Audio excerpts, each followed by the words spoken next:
Our Pendlay Row is a strength move for our mid-back. We are focusing on moving that weight from a dead stop at the bottom and getting a little bit more of a stretch as well for this movement. The difference between this one and a normal barbell row is we're going to be hinged over a little bit further. We're coming down a little bit farther, a little bit further range of motion with the arms as we come down, and we are stopping the weight at the bottom so that we're having to start it from that dead stop instead of relying on the stretch in those muscles, those tendons, and those ligaments to kind of help us get it moving at the bottom again. So you're going to want a barbell for this exercise. I'll show you how to do it with some dumbbells if you do not have access to a barbell. Set up for it, very similar to a normal bent over barbell row. We're going to stand up near the bar, feet about hip distance apart, hinge at the hips. Back is staying nice and straight for this movement, so push that butt out, keep that back straight. We're going to grab that bar just outside of shoulder width. That way when we come up to the top, that wrist is kind of right below the elbow. It's not in like this.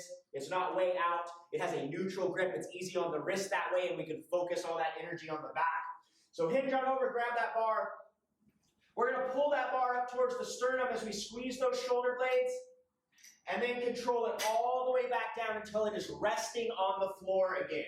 So up, squeeze, all the way back down to where it is resting on the floor each time. That way we're actually having to start it from a dead stop. Like I said, if you do not have access to a barbell, you can use dumbbells as well, but you're going to want a step or like a stair or something that is elevated off of the ground about 8 to 10 inches to kind of mimic the height that we would be at for the bottom of a barbell row. So I'm using one of our Reebok steps here. Hinge on over, same thing. Grab those dumbbells, pull up, squeeze, control it back down to where they are resting on that surface at the bottom. Biggest mistakes made in this exercise: number one, not keeping the back straight since we are getting a little further down towards the floor on this movement.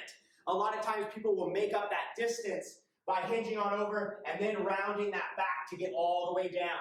We don't want to do that. Bend the legs a little bit more if you need to. Push those hips out a little bit further in order to get all the way down, but keep that neutral spine. Keep that back straight throughout that movement. Another really common mistake made on this exercise is bouncing the weights off of the floor instead of actually having them come to a dead stop. And what that looks like is this, coming up,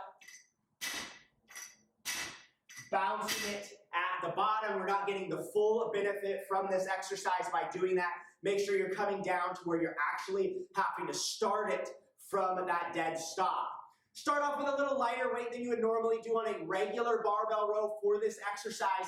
Get comfortable with the movement. Make sure you're able to get full contraction and you're able to stop at the bottom with that dead stop while keeping that back straight, and then you can progress up in weight from there.